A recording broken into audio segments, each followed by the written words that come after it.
Ito ang paraan ng pagluluto ng sinigang sa miso. So, naandito na yung mantika, mainit na.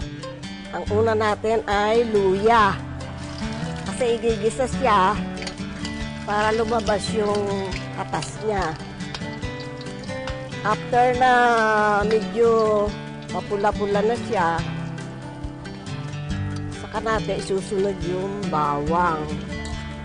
Papupula-pulahin din natin siya para lumabas din yung katas niya. Ngayon, pag medyo brownish na siya, saka natin isusunod yung sibuyas, kamatis. Tapos pag ginigisa natin siya, kailangan magisa yung mga kamatis, maluto siya. Gigisa mo siya. Ngayon, pag nagisa na siya, isusunod na natin igigisa itong miso.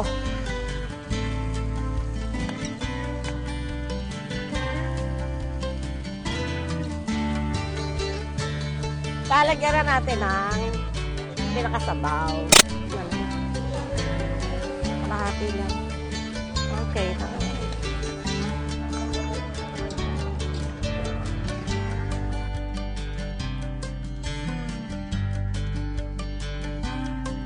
Okay, pag kumukulo na, lalagyan na natin yung isda. Hindi kasi ng apat.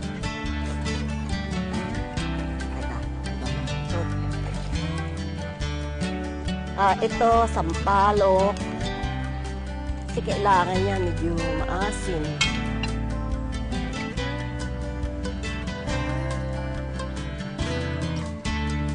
Pag naluto na yung isda, saka natin ilalagay ang dahon ng mustasa tsaka sili.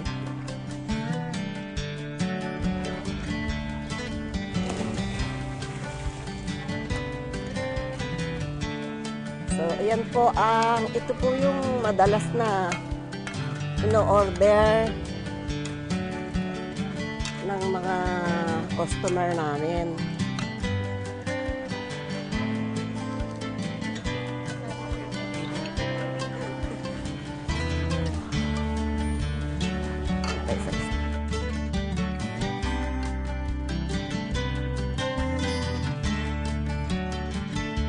Ito ang sinigang sa miso na madalas orderin sa amin dito sa Hidden Vega.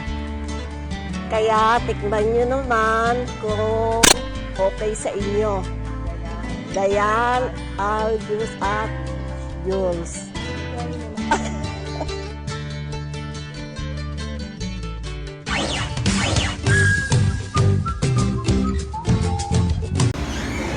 Ako po si Cathy San Gabriel. Subscribe na sa PTV YouTube channel.